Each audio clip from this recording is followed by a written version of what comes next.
Hello everyone, welcome to FS.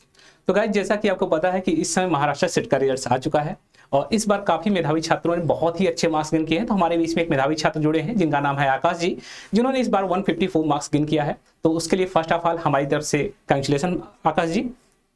चलिए, thank you. तो चलिए आकाश जी, थोड़ा सा अपने बारे में एक शॉर्ट इंट्रोडक्शन दीजिए। थोड़ा सा बताइए, आप कहाँ के रहने वाले हैं, आपके घर में कौन कौन है। जी, मेरा नाम आकाश है। हम्म। आकाश चौरे में महाराष्ट्र से बिलोंग करता हूँ, मुंबई से। हम्म। मेरे घर पे मेरे mom dad dad is a farmer and मेरा भाई और मेरी डॉटर इन लॉ। सो भाई का फार्मेसी कंप्लीट हुआ है, वो फार्मेसी एजेंसी में एज अ प्रोक्रूटमेंट हेड काम करता है। चलिए, बहुत अच्छी बात है। तो इस महाराष्ट्र स्टेट के एग्जाम के बारे में आपको फाइनली कब पता चला।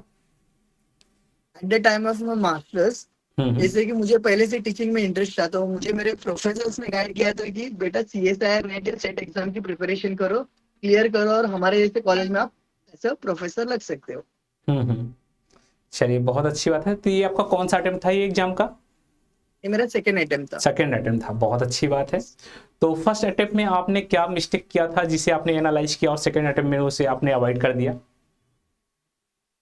फर्स्ट अटेम्प्ट जो मेरा हुआ था जिसमें मेरे प्रिपरेशन की थोड़ी कमी थी, जो कि ऑलमोस्ट मैंने सिर्फ 6 मंथ्स की प्रिपरेशन में फर्स्ट अटेम्प्ट दिया था। हम्म। एंड ओनली 2 मार्क्स से मेरा वो अटेम्प्ट चला गया था। अच्छा अच्छा। नेक्स्ट टाइम मैंने पासिंग मार्क्स का नहीं सोचा था। आई वाज ट्राइंग कि मेरा स्कोर 180 200 तक चले जाए। क्या बात है। टारगेट वाज बिगर। बहुत सही, यही टारगेट जितना बड़ा रखते हैं उतना बेहतर रिजल्ट्स आते हैं। बिल्कुल सही बात है। राइट। तो आप राइट। आपने इसके पीछे कितना टाइम दिया, यानी जो इस रिजल्ट के पीछे आपने कितना टाइम दिया। जो 6 महीने आपने बताया कि हमारा यूटिलाइज हो गया था, उस समय नहीं हुआ, तो सेकंड टाइम में आपने कितने घंटे पढ़ाई फोकस की।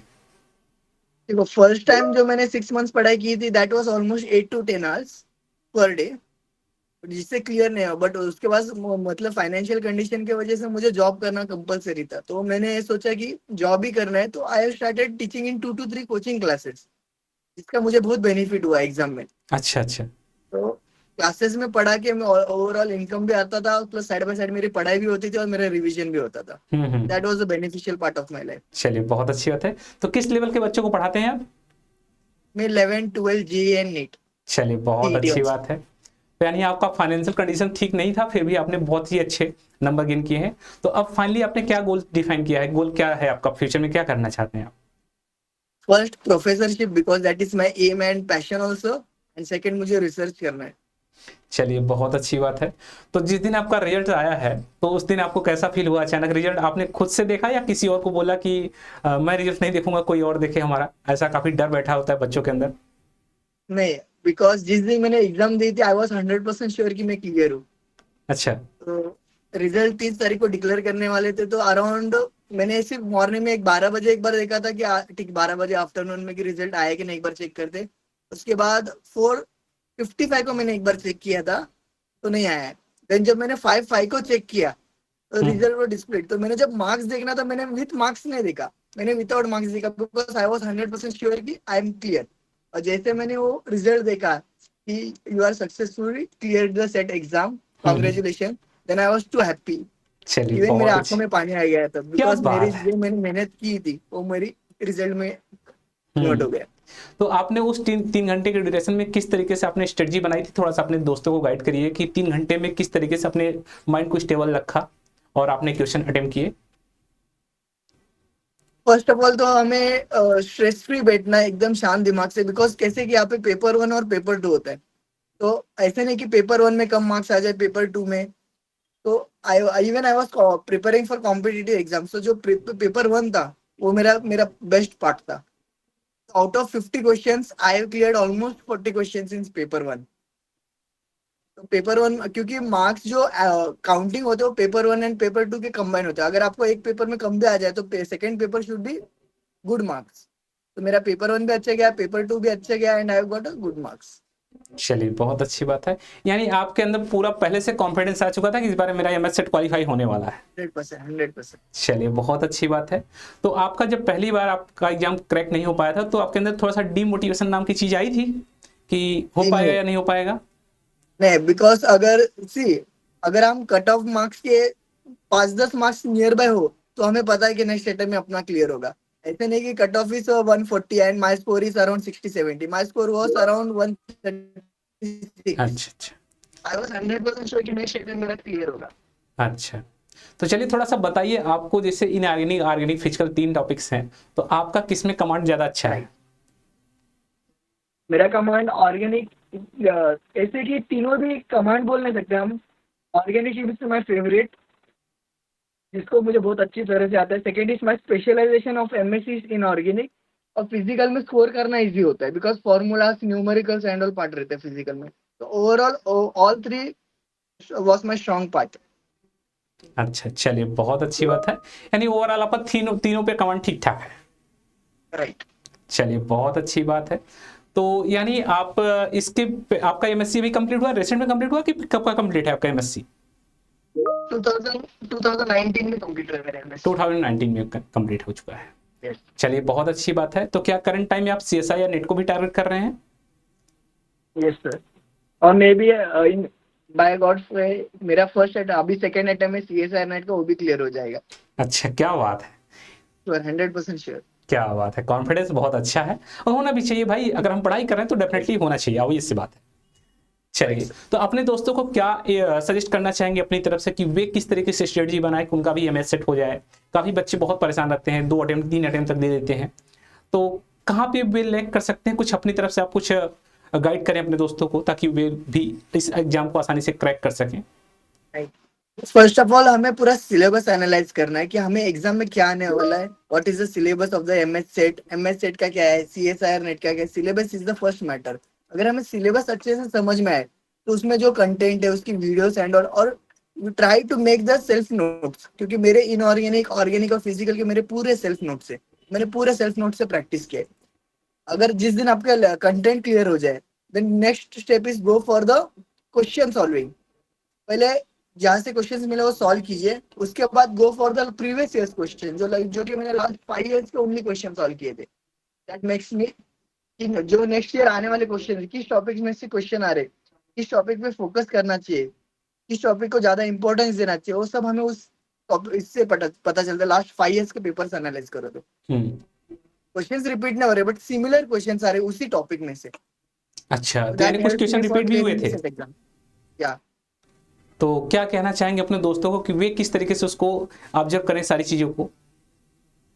देखो, अगर हम लास्ट ईयर का एक लास्ट समझो, अभी we are talking about 2025 question paper. अगर हम 25 का क्वेश्चन पेपर सॉल्व करना स्टार्ट करें तो first paper is your 50 questions of logical reasoning, maths, general abilities and all, English, grammar and all. और पेपर 2 जब हम स्टार्ट करें तो पेपर 2 में हमें जब हम क्वेश्चन पढ़े तो इतना हमारा प्रिपरेशन होना चाहिए, हमें पता चलना चाहिए किस टॉपिक में से, किस चैप्टर में से क्वेश्चन आए. तो we will note down this topic. चलो, ये इनऑर्गेनिक का क्वेश्चन है इस चैप्टर में से, फिजिकल का क्वेश्चन है इस चैप्टर में से, ऑर्गेनिक का क्वेश्चन है इस चैप्टर में से. एंड जब ये पूरा आ जाए देन वी विल डिसाइड, अरे इस चैप्टर में से हमें ये 2 क्वेश्चन आए, तो फोकस, चलो this are the important topics, हमें उसको बाइफरकेट करना चाहिए. Then we will give final call. चलो, हमें अभी टॉपिक्स पता चला, इस टॉपिक में से क्वेश्चन आ रहे हैं, then we will study according to that. क्योंकि हमें पता होना चाहिए हम क्या पढ़ रहे हैं. बिल्कुल सही बात है। राइट. तो आपको एग्जाम में जो पेपर आया था इस बार, आपको कौन सा टॉपिक सबसे आसान लगा? Coordination compounds. कोऑर्डिनेशन कंपाउंड आसान लगा। यस. चलिए, तो यानी जरा टफ में नहीं आया था क्वेश्चंस, बहुत आसान लेवल पे क्वेश्चंस आए थे। Question was tough but my coordination compound topic was at a different level. अच्छा अच्छा। बिकॉज जो जिस प्रोफेसर ने मुझे कोऑर्डिनेशन कंपाउंड्स एमएससी में पढ़ाया था, he was having a 30 years of experience. चलिए बहुत अच्छी तो बात है। वो मुझे मेरे लिए बहुत बेनिफिशियल था. और कोऑर्डिनेशन के 3 क्वेश्चंस आए थे एग्जाम में. अच्छा अच्छा। चलिए बहुत अच्छी बात है। थोड़ा सा अपने दोस्तों को ये बताइए, काफ़ी दोस्तों के ये कंसर्न्स आते हैं हमारी तरफ कि सर हमारा जॉब भी रहता है, फाइनेंशियल प्रॉब्लम्स है, तो हम कहीं जॉब करते रहते हैं तो टाइम मैनेज ही नहीं हो पाता, टाइम मिलता ही नहीं, तो पढ़ाई कहाँ से करें? तो उन्हें कैसे आप थोड़ा सा मोटिवेट करेंगे अपनी तरफ से? Right. First of all, time management की बात हो तो जैसे कि अगर हम कहीं पे जॉब करते हैं तो वहाँ पे ट्रैवलिंग एंड ऑल भी होता है. तो ट्रैवलिंग में हम वीडियोस तो देख सकते हैं, कुछ प्रैक्टिस नहीं कर सकते, वीडियोस लेक्चर्स देख सकते हैं. बिल्कुल जो सही भी बात। हाफ एन आवर ट्रैवलिंग है, 40 मिनट्स ट्रैवलिंग, जाना 40 मिनट्स, आना 40 मिनट्स, आपका 1.5 घंटे का वीडियो लेक्चर हो गया. तो जो 1.5 घंटा आपने वीडियो लेक्चर्स देखे उस पर घर पे आके आराम से आप प्रैक्टिस कर सकते हो. अब ऑफिस में भी अगर कुछ ब्रेक टाइम मिला, हाफ एन आवर 1 आवर, तो वहाँ पे प्रैक्टिस करो। या तो मेरा जो बेस्ट स्लॉट था after my job, that was या तो मॉर्निंग सेक्शन में पढ़ाई करो या तो इवनिंग सेक्शन में पढ़ाई करो। जैसे कि मॉर्निंग में करना हो तो 4 to 7, 4 to 8 में हम कर सकते पढ़ाई, 4 आवर्स हमें अच्छे से मिलता है। अगर मॉर्निंग सेक्शन पॉसिबल नहीं हो तो इवनिंग सेक्शन अराउंड 10 o'clock को बैठो, रात को 1:30-2 बजे तक आप पढ़ाई कर सकते हो। This are the best 2 times, क्योंकि जो 3 घंटे में हम पढ़ाई करते हैं ना, वो पूरे दिन हम 12 घंटे में भी नहीं कर सकते। इतना ही 3 to 4 आवर्स में पढ़ाई होता है हमारा।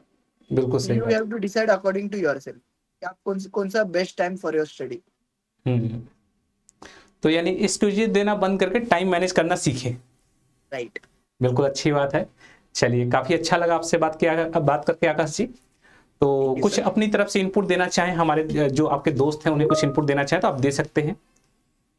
मैं इतना ही कहूंगा उनसे कि गिव योर बेस्ट, पैनिक मत होना एग्जाम के time, and focus on your study time. अगर आपको सच में सेट क्लियर करना है तो यू हैव टू फोकस। चलिए, हाँ भाई, बहुत मेरा this is first and last attempt है, मुझे इसी अटेम्प्ट में क्लियर करना है। बहुत अच्छी बात है। तो आप बुक वगैरह फॉलो करते थे कि नहीं करते थे? मैंने आईएफएस से बुक्स लिए थे, हम्म। स्टडी मटेरियल परचेज किया था, and I have solved maximum questions from that book, जो कि मुझे बेनिफिट हुआ एग्जाम में भी। चलिए, बहुत अच्छी बात है।